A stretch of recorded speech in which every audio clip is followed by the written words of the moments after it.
केंद्र की मोदी सरकार के दूसरे कार्यकाल का अंतिम बजट सत्र आज यानी बुधवार से शुरू हो गया है। गुरुवार को देश की वित्त मंत्री निर्मला सीतारमण अंतरिम बजट पेश करेंगी, जबकि नई सरकार कार्यभार संभालने के बाद पूर्ण बजट पेश करेगी। वहीं लोकसभा चुनाव नजदीक है, ऐसे में इस बजट से हर वर्ग के लोगों को काफी उम्मीदें हैं। व्यापारी वर्ग का कहना है कि व्यापारी सबसे ज्यादा टैक्स पे करता है, इसलिए बजट में सरकार उनके लिए टैक्स में छूट दे और जीएसटी के सरलीकरण के साथ ही महंगाई पर भी कंट्रोल हो।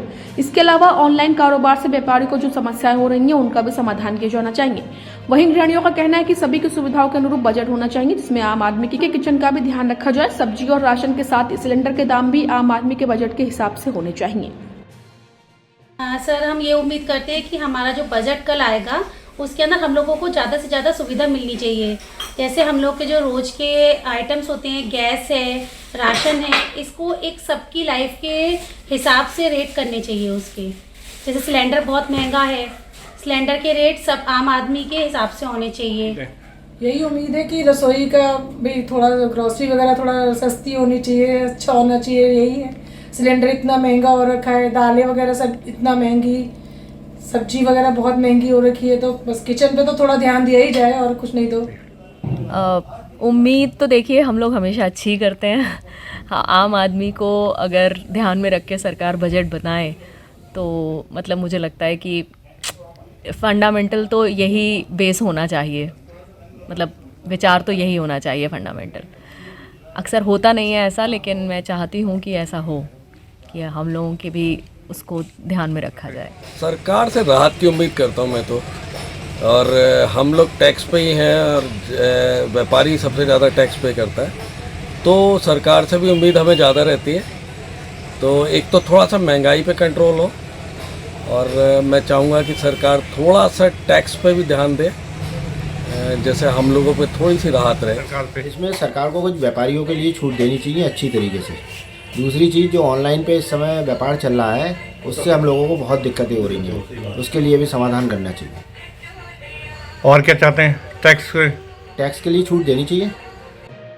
वहीं किसान भी सरकार से काफी उम्मीद लगाए बैठे हैं। उनका कहना है कि किसान छुट्टा पशुओं से बहुत दुखी हैं, जो उनकी फसलों को नुकसान पहुंचाकर उन्हें बर्बाद कर रहे हैं। ऐसे में सरकार छुट्टा पशुओं से निजात दिलाने की व्यवस्था करे।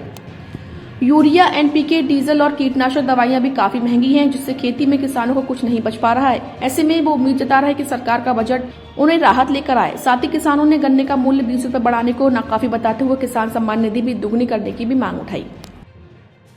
गायों की व्यवस्था करें। गाय सर मतलब किसानों की फसल को बहुत नष्ट कर रही हैं, खा रही हैं, सब किसान को सब बर्बाद करते जा रही हैं। और यूरिया, एनपी का दाम कम करें, जिससे हमारे आने वाले भविष्य में आने वाले किसानों को लाभ हो।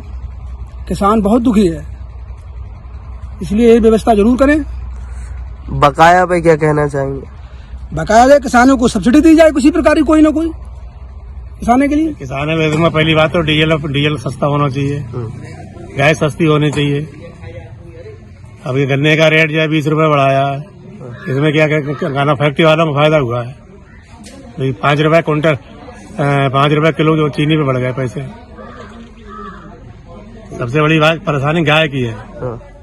गाय से किसान की आय आधी रह गई। अरे बजट यही उम्मीद कर रहे हैं कि भाई देखो, ये पहली बात तो ये जानवर जो है, छुट्टा पशु जो हमारा है, उनका जो है गौशालाओं में मतलब बंद किया जाए।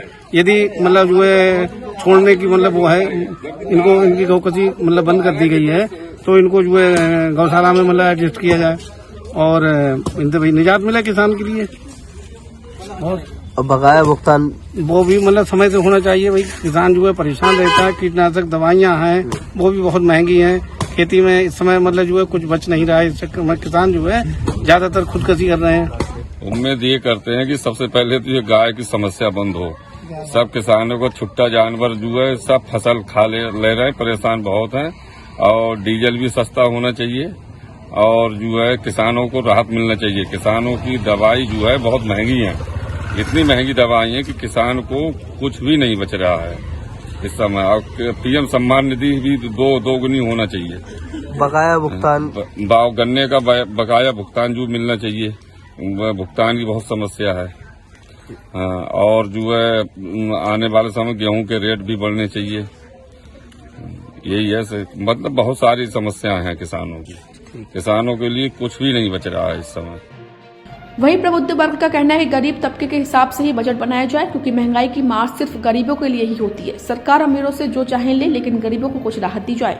इसके अलावा आयकर दाता को राहत देते हुए स्लैब में परिवर्तन किए जाना चाहिए और एजुकेशन के लिए ज्यादा से ज्यादा बजट दिया जाए, जिससे नई शिक्षा नीति से जुड़ी जरूरी आवश्यकताओं को पूरा किया जा सके। कुल मिलाकर लोगों का यही कहना है कि सभी वर्ग को ध्यान में रखते हुए सरकार को बजट बनाना चाहिए। उम्मीद करता हूँ कि जो हमारा गरीब तबका है उसको थोड़ी और राहत मिलेगी और अमीरों से जो आप लेना चाहें ले लें, लेकिन गरीबों को थोड़ी राहत दे दें। किस तरह की राहत चाहते हैं? मतलब उनको लगता है कि उनको भाई उनके वेजेस में बढ़ जाए, वेजेस में बढ़ोतरी हो जाए और उनके खर्चे किसी तरह से सेटल हो जाए उनके। महंगाई की मार तो गरीब के लिए केवल। हम उम्मीद करते हैं कि कम से कम आयकर दाताओं को कुछ न कुछ रियायत जरूर मिलनी चाहिए, स्लैब में परिवर्तन किया जाना चाहिए और एजुकेशन के लिए ज़्यादा से ज़्यादा बजट अलॉट किया जाए, ताकि ये नीति जो लागू हुई है उससे संबंधित जो जरूरतें आवश्यकताएँ हो रही हैं